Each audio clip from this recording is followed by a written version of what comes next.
Muy buenas, el tema de hoy me parece muy importante no dejar pasar de alto la situación de la frontera sur. Como ustedes recuerdan, hace unos días se terminó el título 42, que era la emergencia médica en la frontera sur, y se restauró el título 8, que es la ley normal de la frontera de inmigración.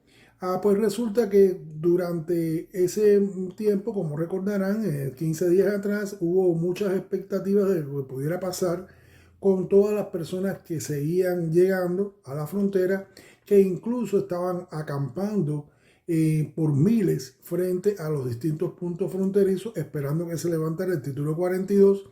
Y si recuerdan, el Departamento de Seguridad Nacional, su secretario, el señor Mayorkas, advirtió en varias ocasiones que las consecuencias iban a ser bien fuertes para todos aquellos que después de que se levantara el título 42 trataran de alguna manera de entrar ilegalmente a la frontera, sin utilizar el método establecido, que es con el CBP One, con el cual se puede reservar una cita, presentarse con las evidencias disponibles en un punto de entrada de Estados Unidos y posiblemente sea procesado, sea dejado entrar y le pongan fecha de corte. Y bueno, para preparar asilo. Pues resultó que obviamente no pasó absolutamente nada.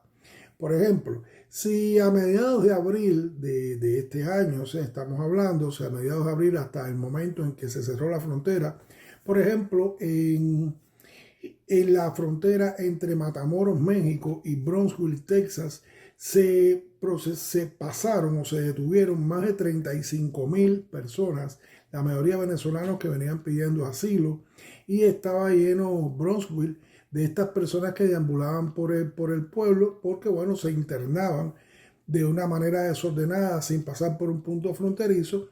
Ahora resulta que es muy difícil encontrar no solamente un venezolano, a nadie, a ningún inmigrante que ande por el pueblo, que ande por Brownsville. Y eso da la idea de que evidentemente el mensaje contundente que mandó la administración norteamericana fue oído tanto como por los carteles de la droga, como otras organizaciones de tráfico humano y también fundamentalmente por los inmigrantes. Ahora, yo quiero hacer una mención a lo siguiente. Aunque se ha detenido o ha bajado las cifras de personas que se presentan en las fronteras diariamente en más del 50%, se ha logrado establecer un riguroso control de los puestos fronterizos y de todos aquellos lugares por donde las personas se están internando en Estados Unidos, los cuales son devueltos inmediatamente a su país o a México. Entonces, ahora yo quisiera llamar la atención sobre el siguiente tema. Es una cosa importante, piensen en lo siguiente, aunque el título 42 finalizó ya, okay, las condiciones que han causado esta, vamos a decir, la migración sin precedentes, continúan igual en los mismos países. O sea, en Nicaragua ha sido una dictadura, en Cuba ha sido otra dictadura, en Venezuela ha sido otra dictadura. Las tres dictaduras gozan de buena salud y en Haití sigue el desmadre. O sea que no cambió nada, solamente se tomaron medidas y se mandó el mensaje correcto. Ahora, ¿cuál es mi observación sobre esto? Esa es mi opinión personal. Como siempre digo, es mi opinión personal. Puede estar correcta, puede estar parcialmente correcta, puede estar errada o puede estar parcialmente errada, pero es mi opinión. Yo creo lo siguiente, o sea, se creó un problema y se dejó que el problema creciera durante mucho tiempo para que muchas personas se asustaran, sobre todo las personas que viven en los estados fronterizos con el sur, con México, y para que se tomaran medidas extremas como se hizo en Florida por la administración republicana y como se hizo en Texas por la administración también de ese estado que es republicana.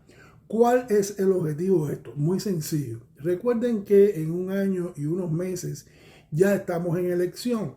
Entonces el mensaje puede ser el siguiente. O sea, la administración actual, que es demócrata, permitió que muchas personas entraran de manera desordenada, y lo estoy diciendo así porque obviamente si todas estas medidas que se tomaron en la última semana se hubieran tomado desde hace mucho tiempo, no hubiéramos tenido ese problema.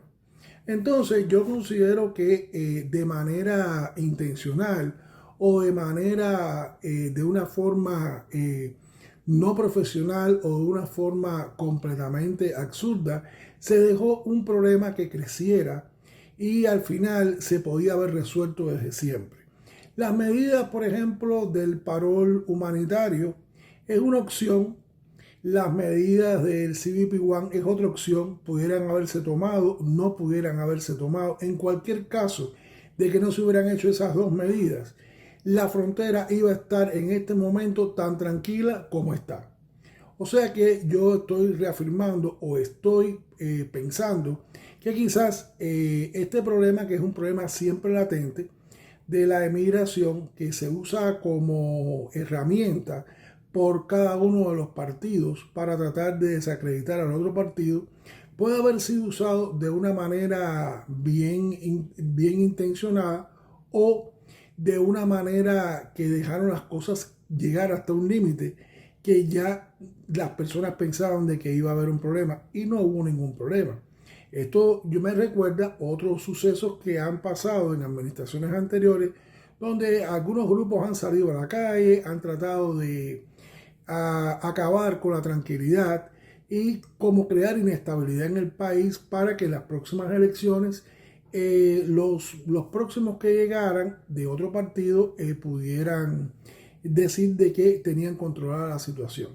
¿Ok? Entonces yo creo, ese es mi criterio, pudiera ser.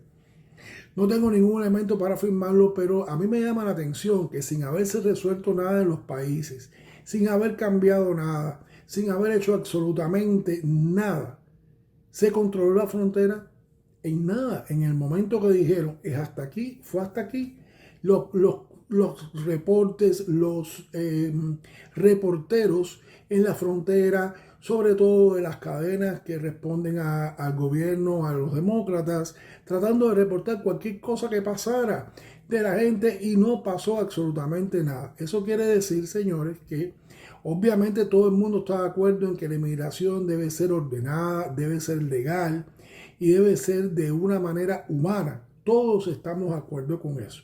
Lo que a mí no me gusta y me llama la atención es que se utilicen sobre todo a las personas para crear situaciones que después podrían beneficiarse de ellas.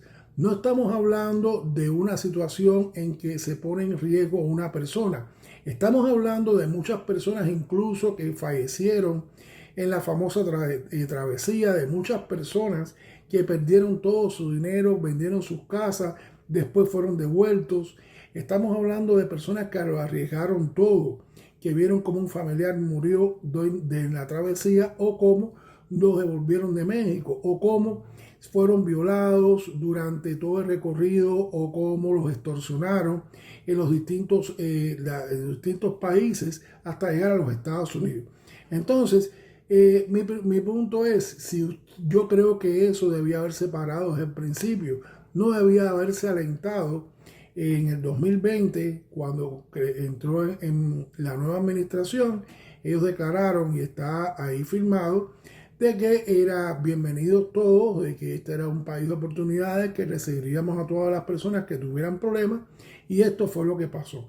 Entonces ahora, obviamente, evidentemente ellos han implementado medidas que podían haberse hecho desde el principio, no debían haber alentado a nadie, pero sucedió. Y definitivamente, bueno, ahora tenemos una frontera sur tranquila, no se arregló ningún problema en ningún país, y sin embargo todo se solucionó de una manera rápida y eficiente. Ese es mi punto de vista, abiertos al debate. Si tienen otro punto de vista, por favor, siempre con el mayor respeto, y recuerde que se lo dijo Enrique.